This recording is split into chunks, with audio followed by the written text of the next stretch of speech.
Hi, my name is Ncert, and in this video I'm going to talk about a very interesting poem from class 9 Cbse English book, Beehive.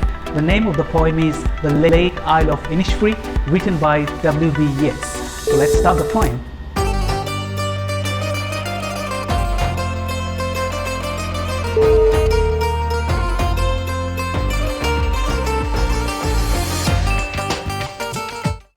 Let us look at the topics that I'll be covering in this video. First of all, we're going to get to know the poet. Then we'll be looking at the context or the background of the poem. We'll find out what the poem is about, and then we'll do a line-by-line analysis of the poem. Finally, we'll get to know some important literary devices that are used in the poem. Yeats was born in Dublin, Ireland. He's one of the most renowned poets of the English language. He received the Nobel Prize for Literature in 1923. Innisfree is a small island in County Sligo, Ireland, where Keats spent his time as a child. When Keats wrote this poem, he was in his early 20s, he was in London, and he was feeling homesick. The poem was first published in 1890. The Lake Isle of Innisfree is a lyric poem. Lyric poem generally expresses personal emotion, and they're generally written in the first person. In this poem, the poet wishes to go to the island of Innisfree, and he wishes to live there alone amid nature. The Lake Isle of Innisfree by William Butler Yeats. I will arise and go now, and go to Innisfree, and a small cabin built there of clay and wattles made. 9 bean rows will I have there, a hive for the honey bee, and live alone in the bee-loud glade. And I shall have some peace there, for peace comes dropping slow, dropping from the veils of the morning to where the cricket sings. There midnight solid glimmer, and noon a purple glow, and evening full of the linnet's wings. I will arise and go now, for always night and day I hear the lake water lapping with low sounds by the shore, while I stand on the roadway or on the pavement's gray, I hear it in the deep heart's core.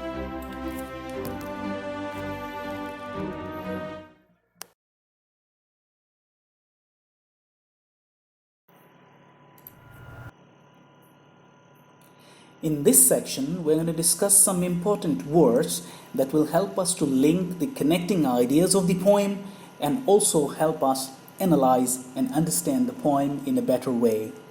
So these are the words that we will discuss.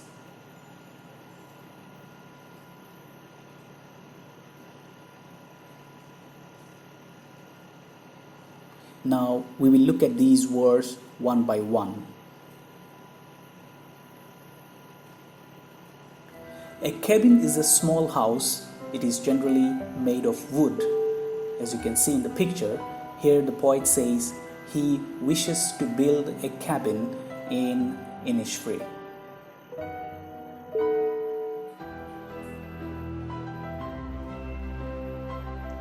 Clay and wattles is described in Cambridge Dictionary as wattle and daub. It's a mixture of sticks and earth, which is made into clay, and then it is used in some part of the world for building houses, as you can see in the picture.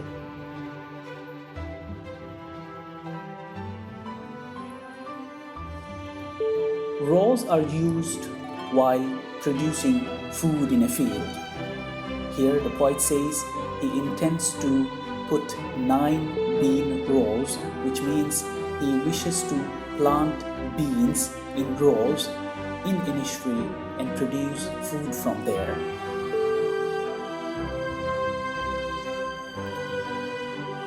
A hive is a store area where the honeybees store honey and keep them safe.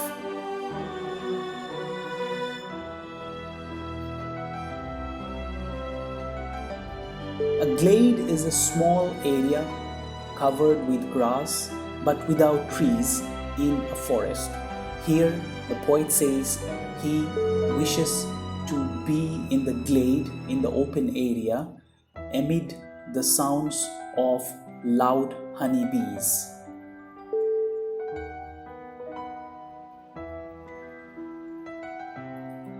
A veil is a cover that hides something.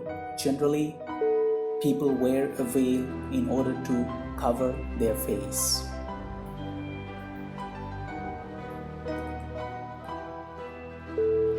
A cricket is a small jumping insect that produces short but very loud sounds by rubbing its wings together. Generally, they are found in the crop fields.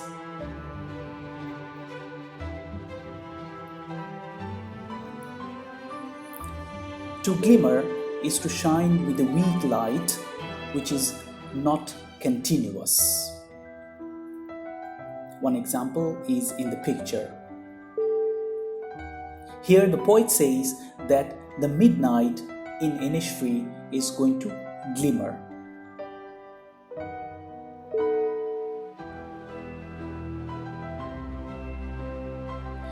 A linnet is a small brown and grey bird which is found in Europe, Asia and Africa.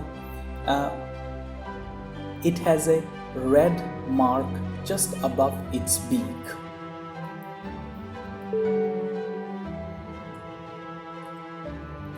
A pavement is a sidewalk where people walk.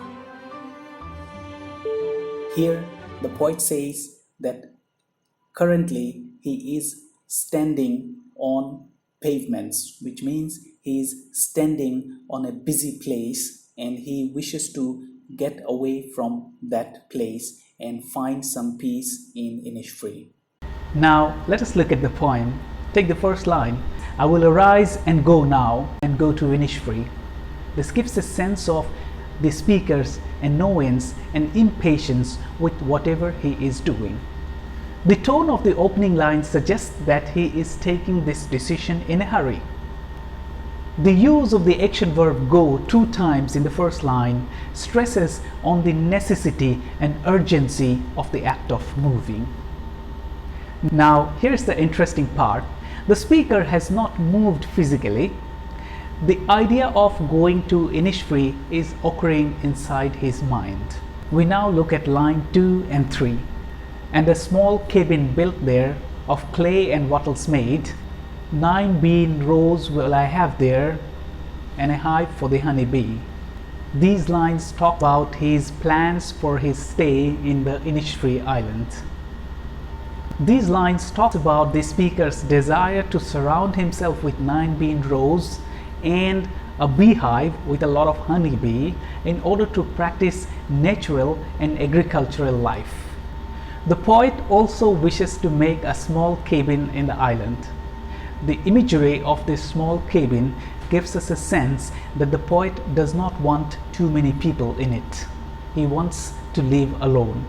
Let us look at the materials that he is planning to use for the house.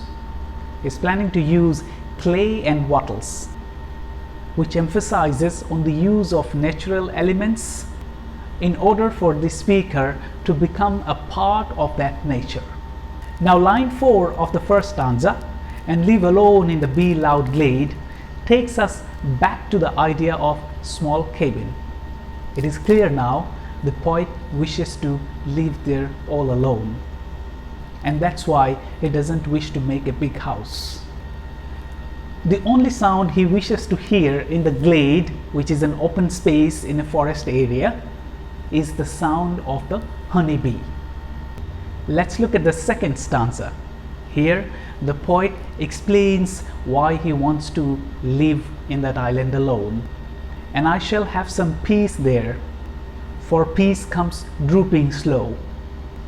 Implies that the idea of living alone is related to peace. The wish could be a result of his longing for an escape from the urban, industrial, noisy life which is probably full of people. Now line 2 of the second stanza elaborates the appearance of peace. Peace comes slow to Innisfree from the veils of the morning. Here, veil might mean the dew or the mist of the morning, which makes the morning appear like as if it is wearing a face cover. Line 3, 4 and 5 of the second stanza talk about the magical qualities of 4 different time points in Innisfree: morning, midnight, noon, and evening. The visual of the morning is entwined with the auditory imagery of the cricket song, while midnight and noon have visual imagery. The midnight in Innisfree is glimmering, while the noon is purple in color. The evening again is described with an auditory imagery because it is filled with the sounds of linnet's wings.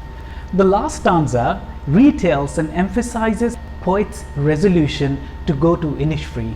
The speaker repeats, "I will arise and go now." It also reveals that the poet is far away from the place Innisfree, and he is thinking all of it inside his mind. He could always hear the lake water lapping with low sound inside his mind day and night. So where is the poet now?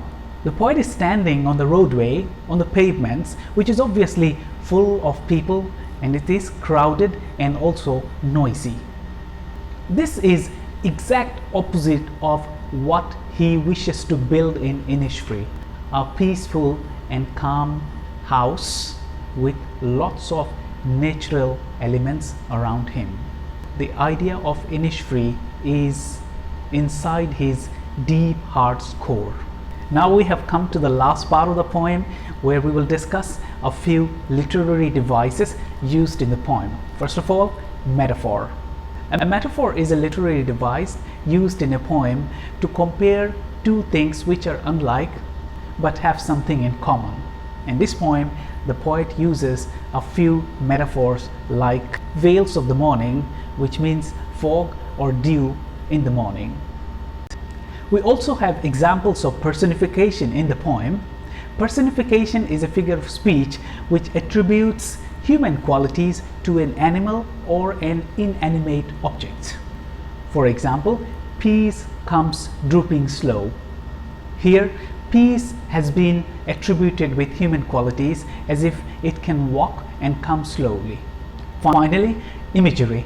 Imagery is a literary device which is used to represent action, objects and ideas that appeals to our senses. This poem has various visual and auditory imagery. Visual imagery like nine bean rows, veils of the morning, midnight's all a glimmer, etc. And auditory imagery, for example, bee loud glade, cricket sings, lake water lapping, etc. Alright everyone, thank you so much for watching this video. If you have liked it, please hit the like button and do not forget to subscribe this channel for more such interesting videos. You may share this video with your friend who knows they might be in need of this explanation. If you want me to pick up a specific topic for my next video, please put your ideas and suggestions in the comment box. Thank you again for watching this video. Stay safe. Bye-bye.